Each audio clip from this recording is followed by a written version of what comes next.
Bismillah. Assalamualaikum warahmatullahi wabarakatuh. Innal hamdalillah nahmaduhu wa nasta'inuhu wa nastaghfiruh wa natubu ilaih wassalatu wassalamu al-akmalani ala nabiyil mustafa Muhammadin wa ala alihi wa sahbihi ajma'in wa ba'd. Ya ayyuhalladzina amanu taqullaha haqqa tuqatih wa la tamutunna illa wa antum muslimun.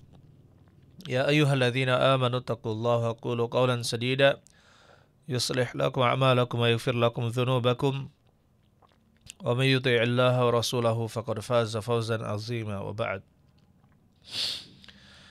Ayyuhal ikhwan rahimani wa rahimakumullah, saudara-saudari sekalian yang mudah-mudahan kita semua dirahmati oleh Allah Subhanahu wa taala, saudara pendengar dan juga pemirsa yang mudah-mudahan Allah Subhanahu wa taala memberikan keistiqomahan kepada kita untuk selalu berada di atas kebenaran, berada di atas agama Islam. Mudah-mudahan Allah Subhanahu wa taala senantiasa memberikan hidayah kepada kita sampai akhir hayat kita. Pada hari ini insyaallah kita akan melanjutkan kajian kita membahas tentang adab-adab berpuasa. Adabus siyam, yaitu adab-adab berpuasa. Dan kita bahas pada kali ini sedapatnya saja insyaallah agar tidak terlalu terburu-buru. Yang pertama adalah bersahur. Rasulullah sallallahu alaihi wasallam menyebutkan tasahharu fa inna fi suhuri barakah. Bersahurlah kalian, sesungguhnya pada perbuatan bersahur terdapat keberkahan. Dan di dalam sebagian ulama membaca dengan fa inna fis sahuri barakah, sesungguhnya dalam hidangan sahur terdapat keberkahan. Jadi ini menunjukkan bahwasanya perbuatan bersahur itu disunnahkan.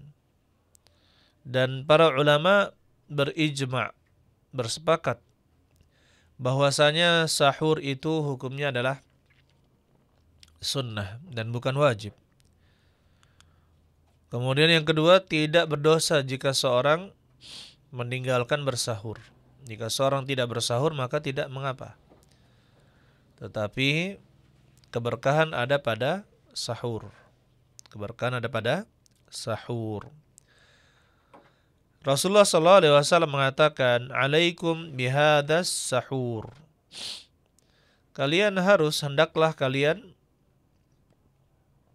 Alaikum bihadas sahur, hendaklah kalian bersahur. Fa innahu al-ghidha al-mubarak.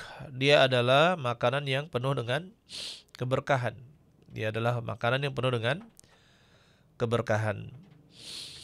Oleh karena itu ya ikhwan rahimani rahimakumullah, kita usahakan agar bisa bersahur ya.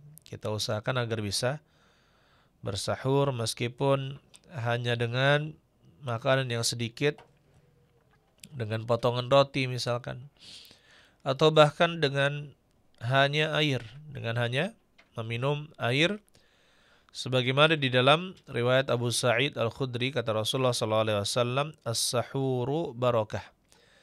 Hidangan sahur itu adalah keberkahan. Fala tada'uhu, janganlah kalian meninggalkannya. Walau an yajra'a ahadukum jur'ata ma'in. Walaupun seorang di antara kalian ya hanya meneguk seteguk air. Fa innallaha wa malaikatahu yusalluna 'alal mutasahhirin. Sungguhnya Allah dan para malaikatnya berselawat kepada orang-orang yang bersahur. Diriwayatkan oleh Al-Imam Ahmad. Jadi ya ikhwan, yang namanya sahur ini hukumnya apa? Sunnah, kemudian tidak mengapa meninggalkannya, akan tapi sangat disarankan untuk bersahur. Ya, Kapan awal waktu dianggap bersahur? Kapan seorang dianggap bersahur untuk waktu pertamanya? Jadi kapan waktu pertama sahur? Apakah di sepertiga malam yang pertama terakhir, ya awal sepertiga malam yang ketiga, ataukah pertengahan malam, ataukah kapan? Maka jawabannya, awal sahur itu adalah dari pertengahan malam yang kedua, awal pertengahan malam yang kedua. Jadi setelah tengah malam, dan yang namanya tengah malam itu dimulai dari mana? Pertengahan malam itu dimulai dari mana? Pertengahan malam kita menghitung malamnya dari terbenamnya matahari atau masuknya waktu maghrib sampai sesaat sebelum masuknya waktu subuh, yaitu terbitnya fajar shadiq. Terbitnya fajar shadiq. Dari terbenam matahari sampai sampai sebelum atau sesaat sebelum terbitnya fajar shadiq. Itu adalah waktu malam. Kemudian dibagi dua. Maka tengah malam itu berbeda-beda antara negeri yang satu dengan negeri yang lain. Jadi jangan dipukul rata. Adapun ada yang mengatakan bahwa tengah malam itu adalah jam 12 malam. Itu adalah suatu kesalahan. Ya. Yang namanya tengah malam itu bagilah malam dari maghrib sampai subuh bagi dua. Nah, itulah adalah waktu pertengahan malam. Taib. Akan tetapi yang disunnahkan adalah mengakhirkan sahur. Berkata Zaid bin Thabit radhiyallahu anhu, "Tasaharna ma'a Rasulillah sallallahu alaihi wasallam, thumma qumna ila shalah." Kami dulu bersahur bersama Rasulullah sallallahu alaihi wasallam, kemudian kami mendirikan salat. Qultu kam maka bainahuma, berapa jarak antara keduanya waktunya?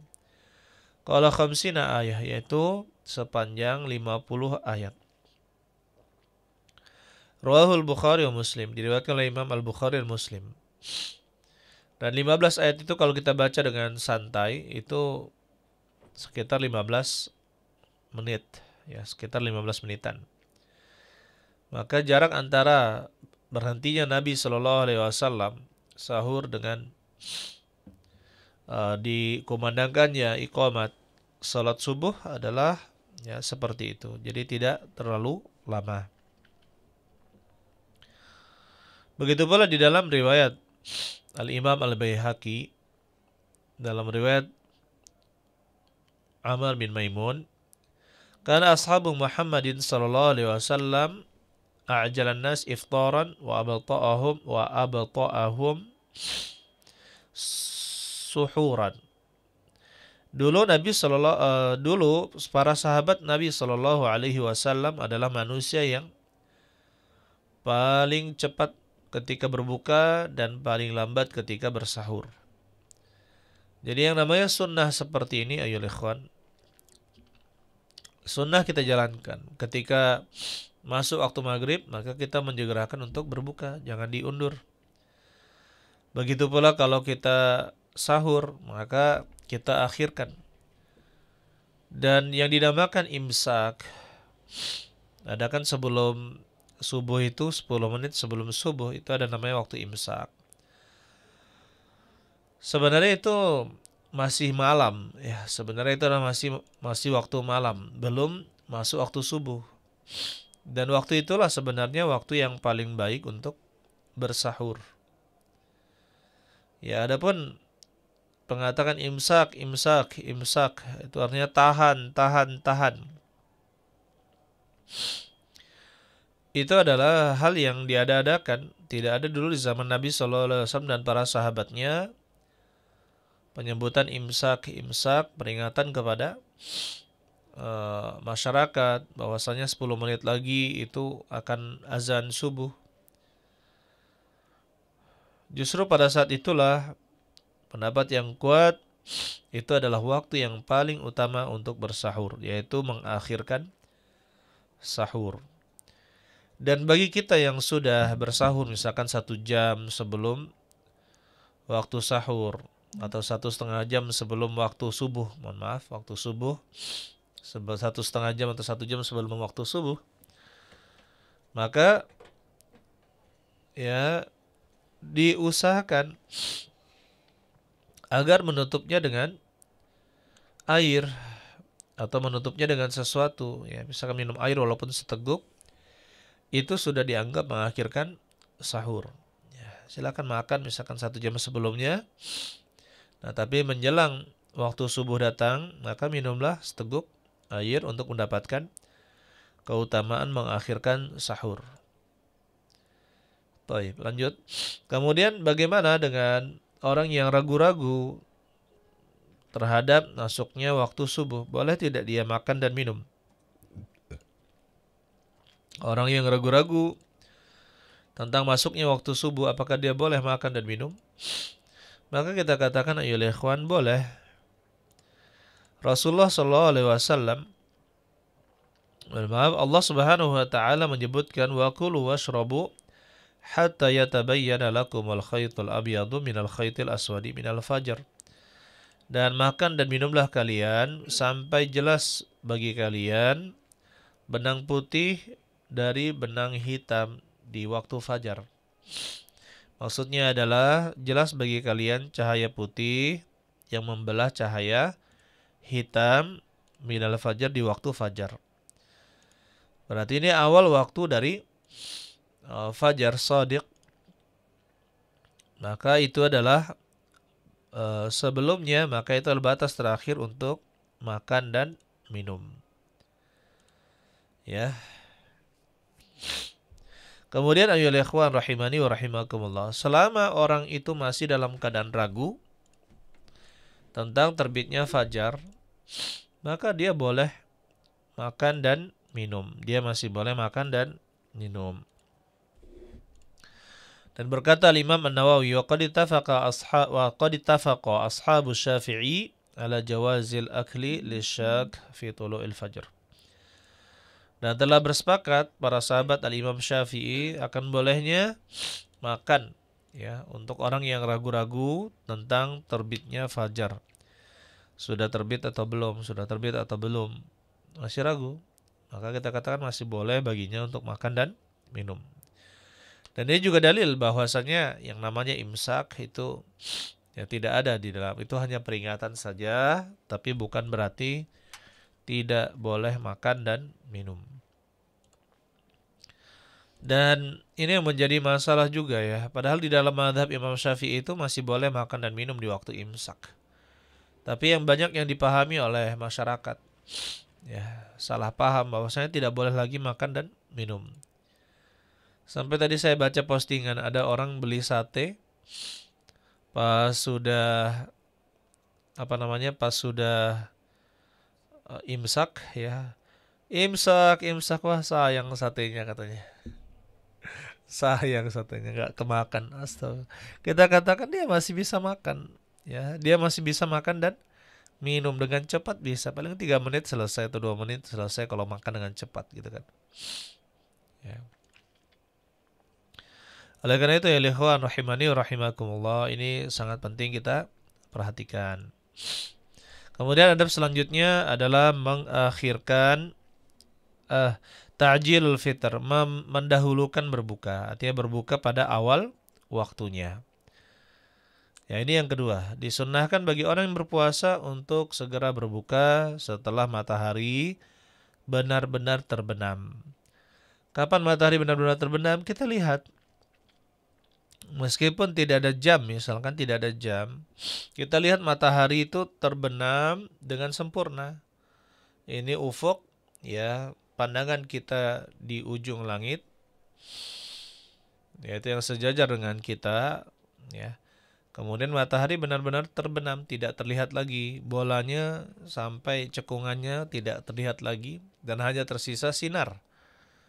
Hanya tersisa sinarnya saja, yaitu sinar maghrib atau kita sebut dengan mega.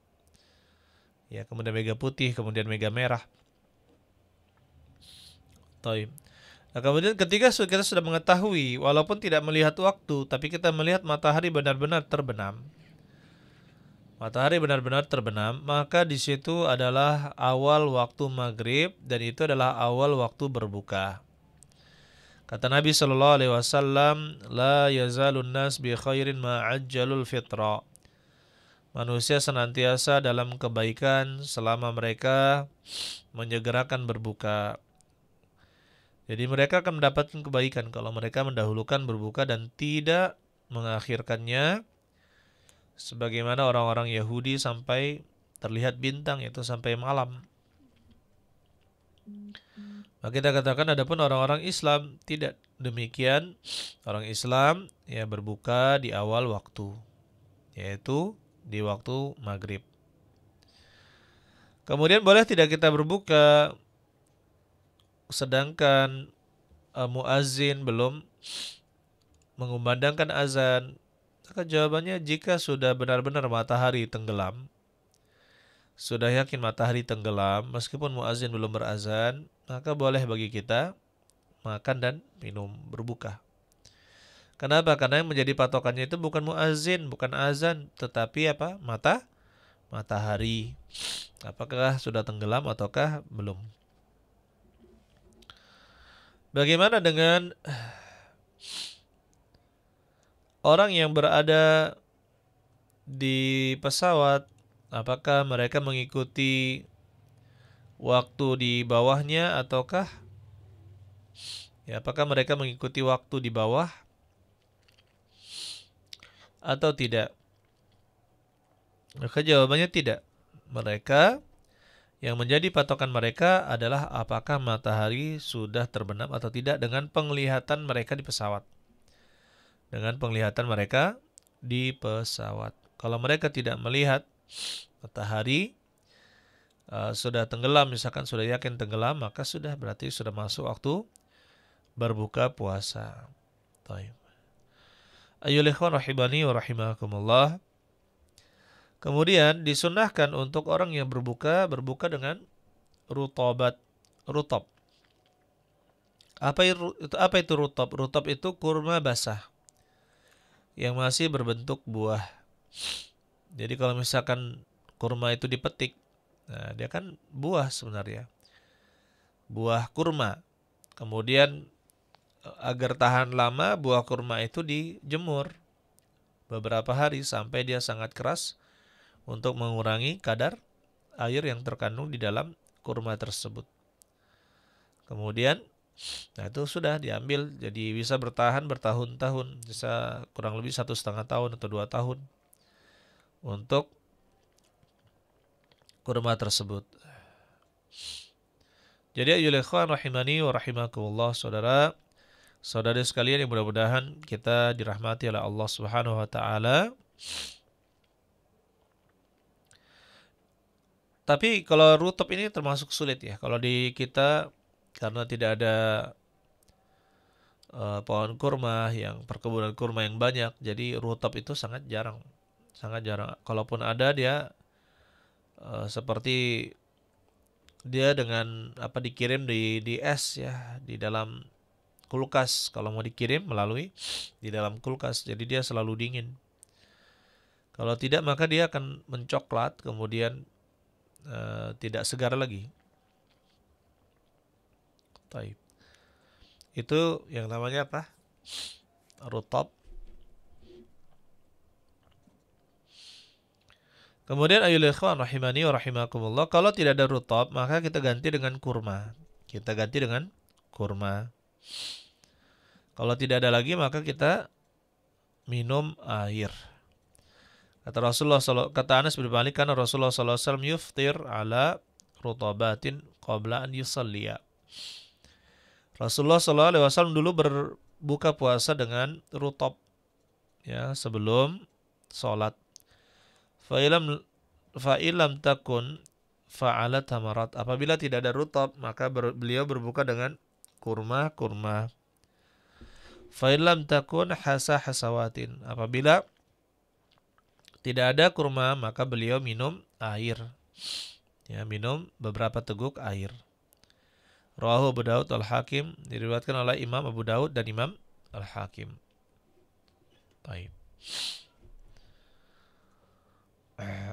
Oleh karena itu ya ikhwan, sebisa mungkin kita lakukan ini. Makanya ada sebagian pemikir ya, kita katakan orang yang mencela syariat kurma, katakan di sini tidak ada kurma.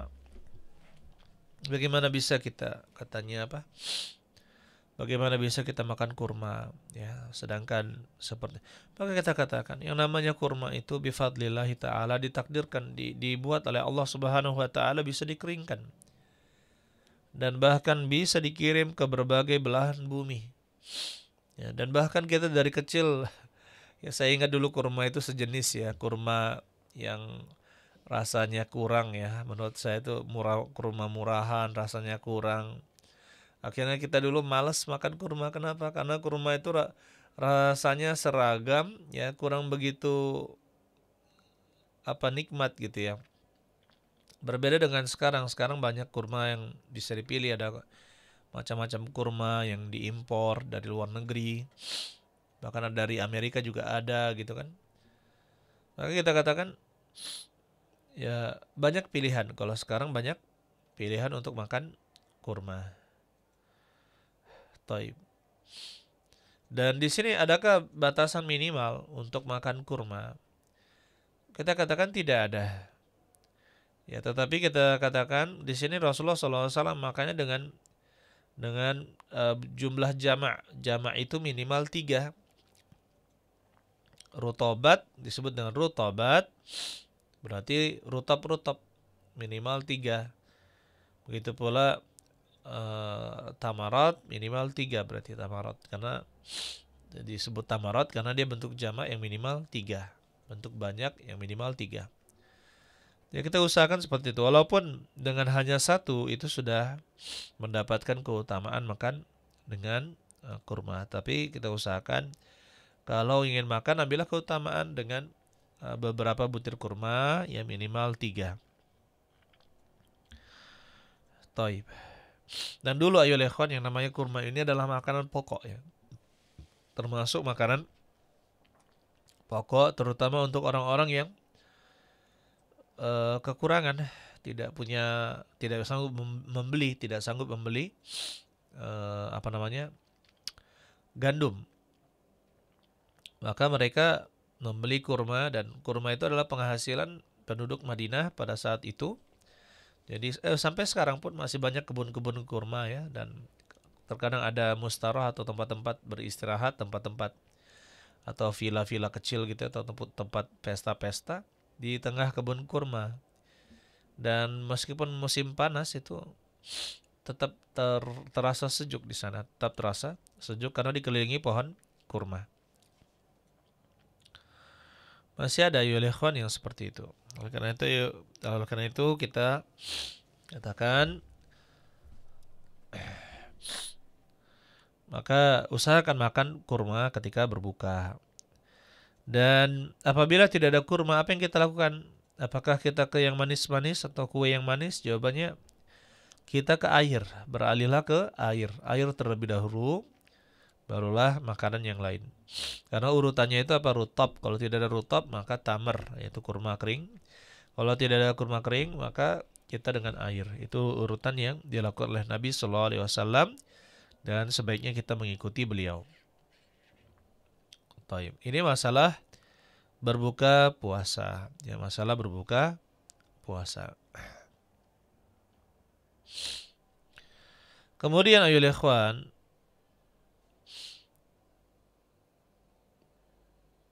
dan seperti inilah yang diajarkan oleh Nabi Sallallahu Alaihi Wasallam ya.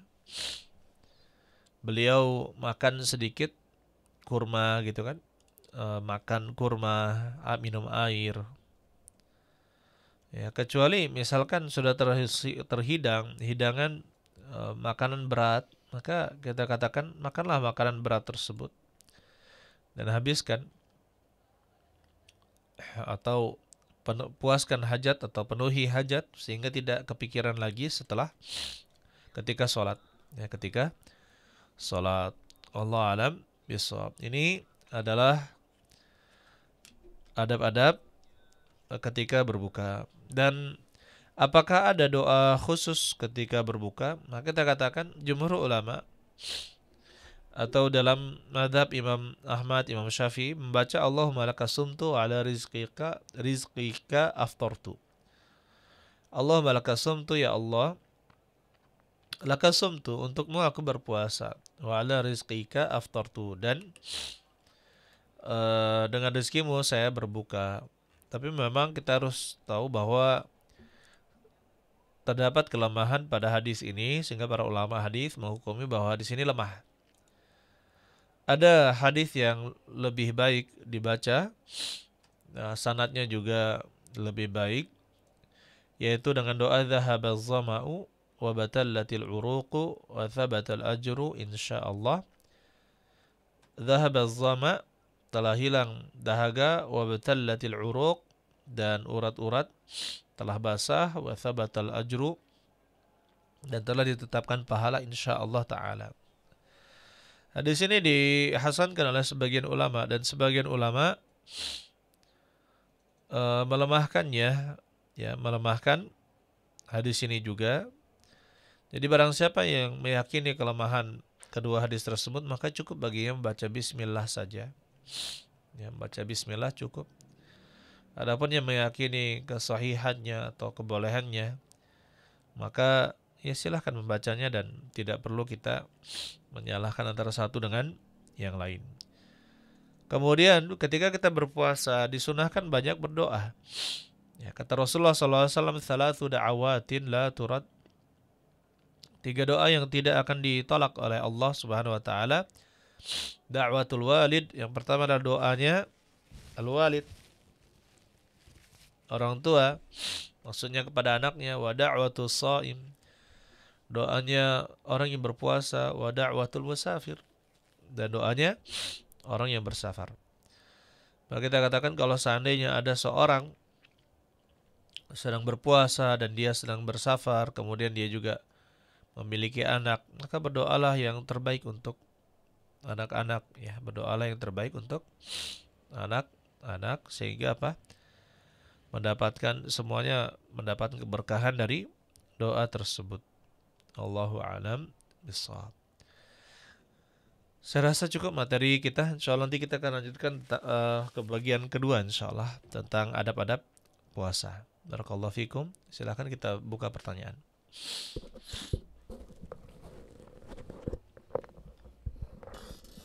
Silakan. Assalamualaikum Ustadz. Waalaikumsalam warahmatullahi wabarakatuh. Izin bertanya Ustadz, mengingat beberapa hari lagi kita akan memasuki 10 hari terakhir di bulan Ramadan Ustadz. Tentunya kita akan menambah semangat kita untuk beribadah seperti sholat malam, membaca Al-Quran, dan iktikaf. Nah, mengenai iktikaf nih Ustadz, sebenarnya apa itu iktikaf ini Ustadz? Dan bagaimana caranya Ustadz? Jadi, i'tikaf dari kata i'tikaf. I'tikaf itu adalah al-mukthu fil masjidi biniyatil ibadah atau biniyatil taqarrubi ila Allah Ta'ala. Yang namanya i'tikaf itu al-mukthu fil masjid, berada diam dan berada di dalam masjid. Ya, diam di masjid. Maksudnya tidak keluar masjid.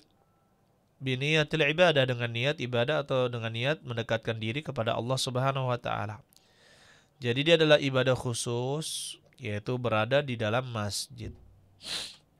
Dan yang dinamakan masjid adalah masjid dibatasi dengan tiang-tiang, Jadi kalau misalkan ada teras masjid, itu masih dihukumi sebagai masjid, ya. Teras masjid itu dihukumi sebagai masjid. Adapun halaman, maka pendapat yang kuat itu tidak masuk di dalam nama masjid. Ya, tidak masuk di dalam nama masjid. Kemudian ayyuhal ikhwan rahimani wa rahimakumullah, saudara-saudari sekalian yang mudah-mudahan kita dirahmati oleh Allah Subhanahu wa taala.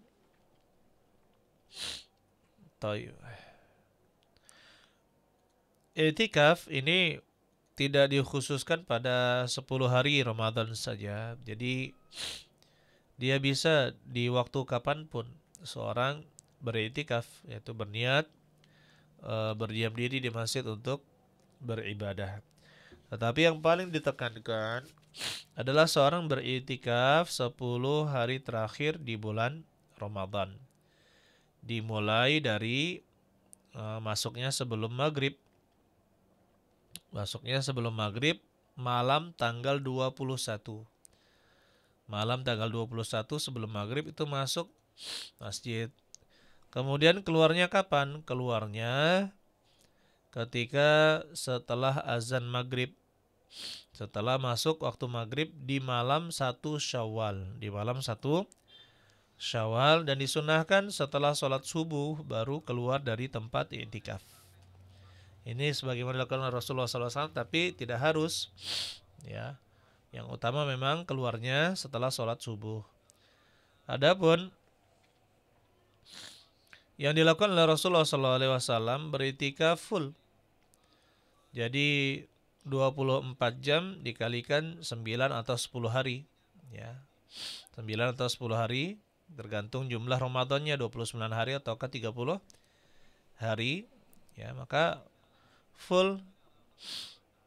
Itu dilakukan oleh Rasulullah SAW, sehingga para ulama tidak berselisih pada i'tikaf yang dilakukan dengan full 10 hari. Ya, maka kita akan sepakat para ulama.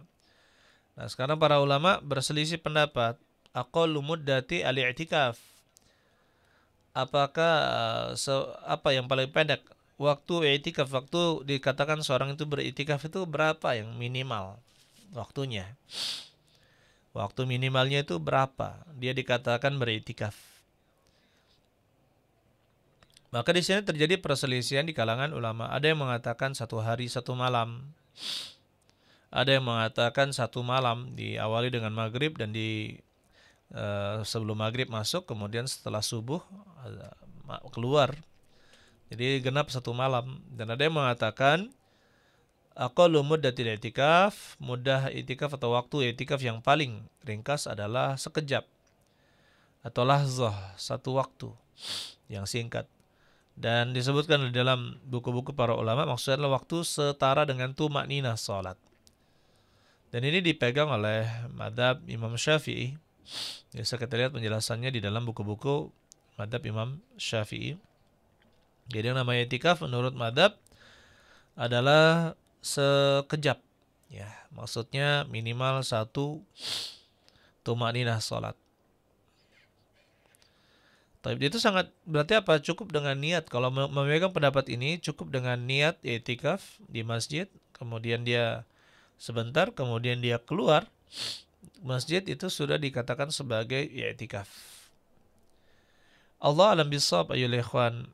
Di sini memang tidak ada dalil yang sharih yang sangat jelas menerangkan tentang waktu teringkas i'tikaf itu. Memang tidak ada dalil yang sangat sharih. Ya.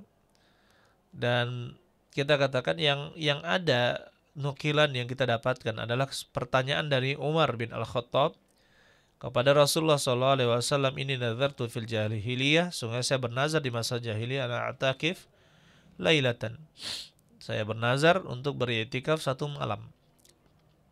Aufi binadrik, penuhi nazarmu, kata Rasulullah SAW, penuhi nazarmu.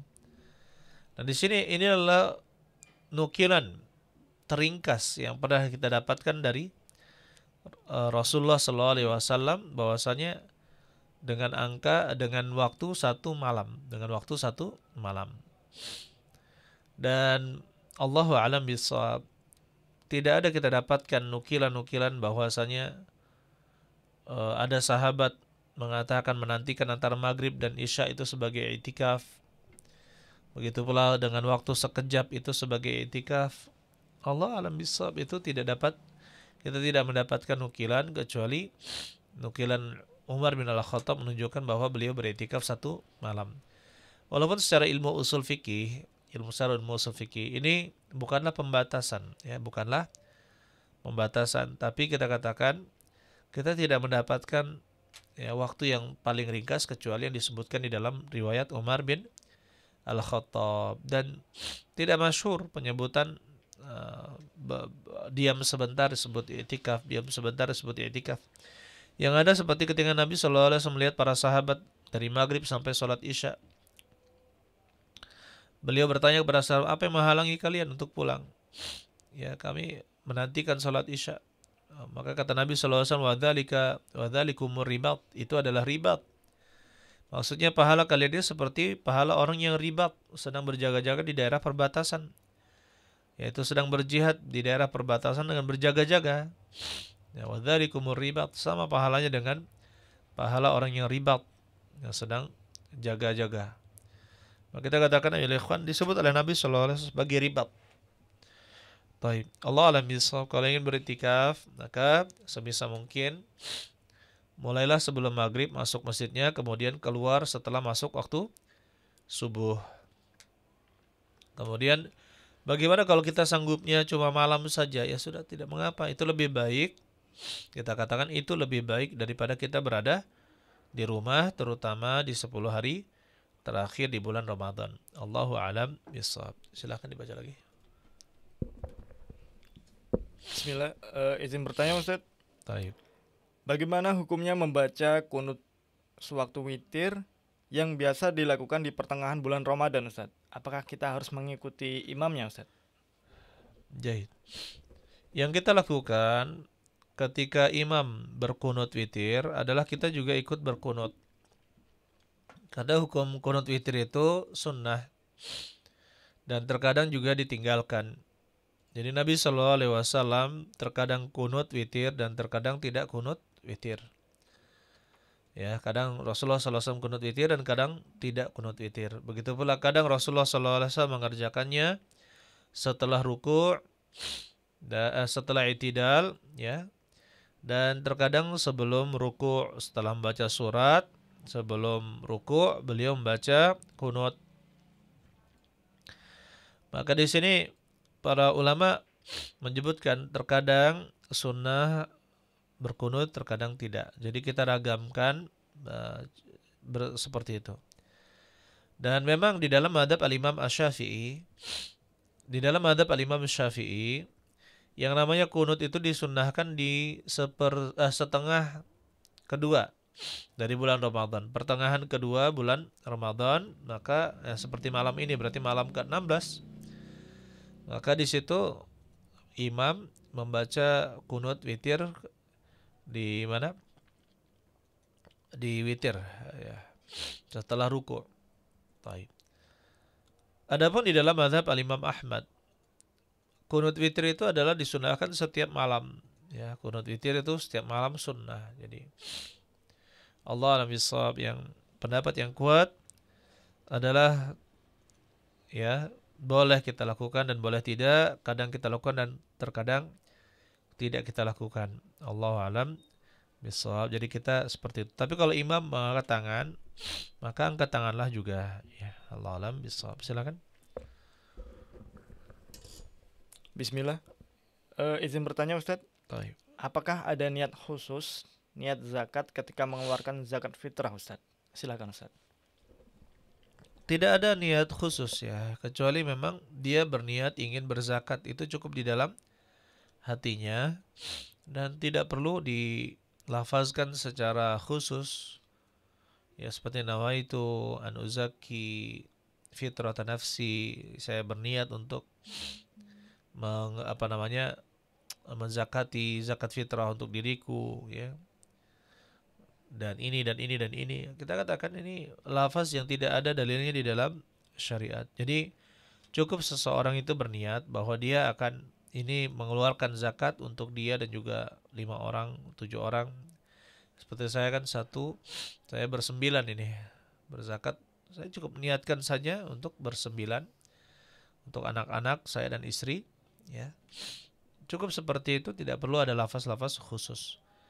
Nah, adapun untuk orang yang menerima zakat, maka mendoakan dengan barakallahu laka fi ahlika wa malika. Barakallahu laka fi ahlika wa malika. Jika yang berzakat perempuan, barakallahu laki fi fi ahliki wa maliki. Mudah-mudahan Allah memberikan keberkahan padamu, untukmu, pada keluarga dan hartamu. Taib, itu yang dibaca orang yang menerima zakat. Allah alam bisawab. Silakan. Bismillah. Di bulan Ramadan ini kita melaksanakan sholat tarawih berjamaah di masjid. Taib. Setiap mulai sholat witir, teman saya langsung keluar dari masjid dan tidak pernah mengikutinya. Saya mau nanya Ustaz, apakah ada keutamaannya dan adakah dalilnya Ustaz? Yang lebih utama adalah sholat bersama imam sampai selesai. Ya, sholat bersama imam sampai selesai. Innahu man qama ma'al imami hatta yansarif kutiba lahu qiyamul lail. Sesungguhnya barang siapa yang bersolat bersama imam sampai imam itu selesai, maka akan dicatat pahalanya seperti mengerjakan pahala solat malam penuh.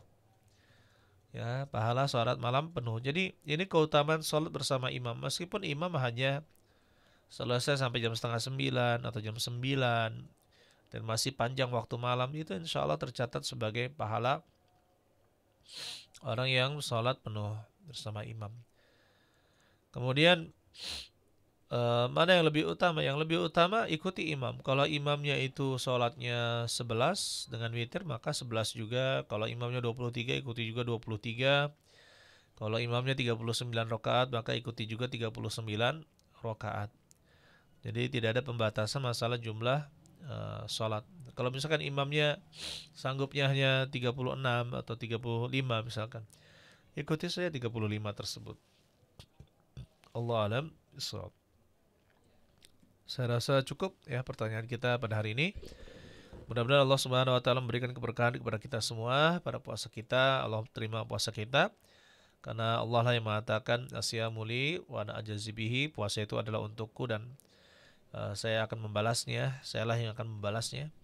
Maka kita katakan mudah-mudahan satu saja puasa kita diterima oleh Allah, insyaallah ini akan mendapat menjadi timbangan yang sangat besar di sisi Allah Subhanahu wa taala ya.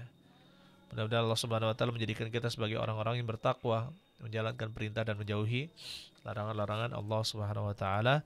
Barakallahu fikum jami'an, subhanakallahumma bihamdik, asyhadu an la ilaha illa anta astaghfiruka wa atubu ilaik. Assalamualaikum warahmatullahi wabarakatuh.